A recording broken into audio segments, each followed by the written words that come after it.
It's Lynn Rose, and I just wanted to share some thoughts with you.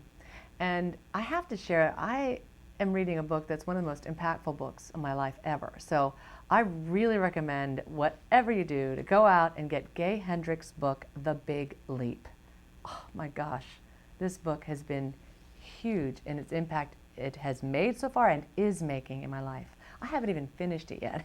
I probably have about another fourth of the book to go, or another third, but here's the general concept, and it says something about life in a different way than I've heard it before that really drives the point home. And that is, he talks about how, and he starts the book off where he's in this place and he's feeling really good and peaceful. And all of a sudden he starts worrying about his daughter who's off at camp and thinking, oh, she's by herself. Is she going to be okay? Is she going to be worried? He starts getting caught up in these worry thoughts, even goes as far as calling the camp and everything. And of course she's fine. And he goes back and looks at that and goes, now what was that about? Why did those thoughts come up? They didn't need to come up. I was in this peaceful, wonderful place.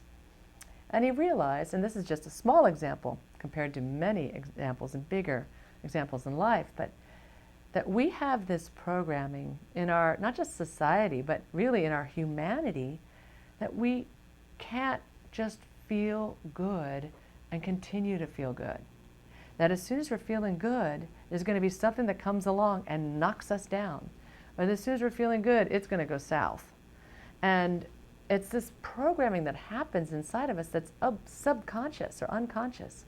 So that as we're in this place that we're starting to feel good, our ego, or whatever that is, the belief system, calls up these limiters, these negative thoughts and worries and doubts and fears to bring us back down. Now, people like Tony Robbins and Harv Eker talk about that thermostat. You know, where is your comfort level? And when you start going above it, you want to go back down to what your thermostat you're used to. And it's similar to that, but to me this goes deeper. This is what he calls the upper limit problem. Here you are in the upper limits. Oh, wow, you're not really used to being here, or well, you don't necessarily normally hang out there very long, meaning the upper limit feeling peaceful or happy or in the zone or good. And so then something comes up to be able to bring you back down. Your negative thoughts, your fears, your doubts, your worries. It could be that, let's say you've created huge success financially, but then you can't imagine that you can have huge success financially and have a great romance and a great love life.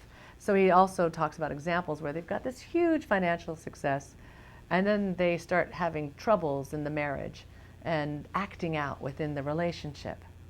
I'll even speak from personal experience where I had met someone who I really liked and I was excited and feeling good, but it called up all these fears.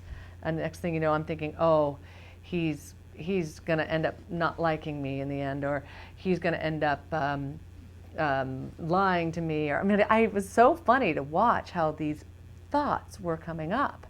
And I realized it was just because I wasn't used to feeling this good, or that could be possible. So the fears or doubts come up in a way to try to limit us, so we might push away our good. So what if we're able to catch it and recognize that those thoughts and those things going on aren't the truth of who we are, but it's those limiters showing up. We can see them for what they are, as limiters, and then go, oh, okay, I get you. Go ahead and dance over here, and I'm going to continue to allow myself to feel good. I'm going to continue to focus in on this moment and see what other good is out there. Now, he talks about it far better than I can communicate it right now, and of course in further depth. But hopefully that gets the point across. So next time, instead of seeing a negative thought and think, oh, this must mean I'm screwed up in this part of my life or something, or listen to it as the truth, recognize it instead as what he calls the upper limit problem. It's one of those limiters coming up. Catch it, have it get a little more quiet, and continue to enjoy being in the zone. Because really we all deserve our happiness, our joy, our being connected, and it is possible to be happy. We deserve it.